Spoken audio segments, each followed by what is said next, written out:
Assalamualaikum warahmatullahi wabarakatuh. Shalom Om Swastiastu, Namo Buddhaya, salam kebajikan. Baiklah, perkenalkan saya Ella Valentina Damanik dari Hukum Pidana Internasional kelas C dengan NIM 1909111975. Baiklah, di sini saya akan menjelaskan mengenai pertanyaan nomor 1.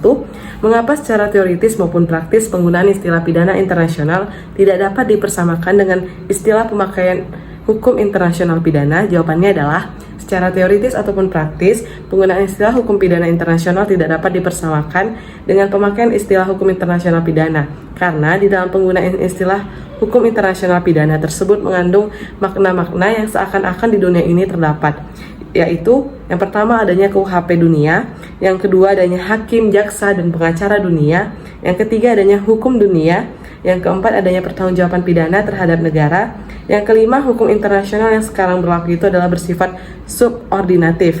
Nah, jika kita telah lebih dalam lagi, dapat dikatakan bahwa kelima unsur ini jelas tidak mungkin ada atau ditemukan secara nyata dalam belahan bumi, dikarenakan masing-masing mempunyai kedudukan yang sama dan sederajat satu dengan yang lainnya sebagai suatu negara yang merdeka dan berdaulat.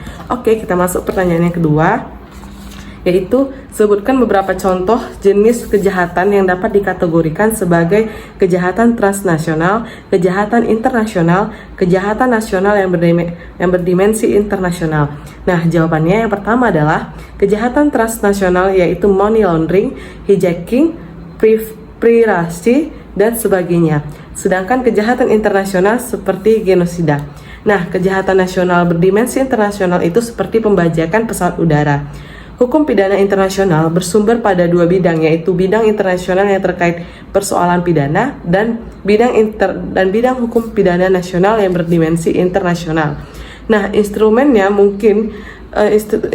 mengatur tentang kejahatan internasional terdapat dalam perjanjian internasional, baik bilateral maupun multilateral. Hukum pidana transnasional telah menekankan pada berlakunya hukum pidana nasional, yaitu suatu negara keluar batasnya wilayah dan sama pada tahap tertentu akan berhadapan dengan hukum pidana nasional negara lainnya. Baiklah, sekian jawaban dari saya, lebih dan kurang saya mohon maaf. Terima kasih.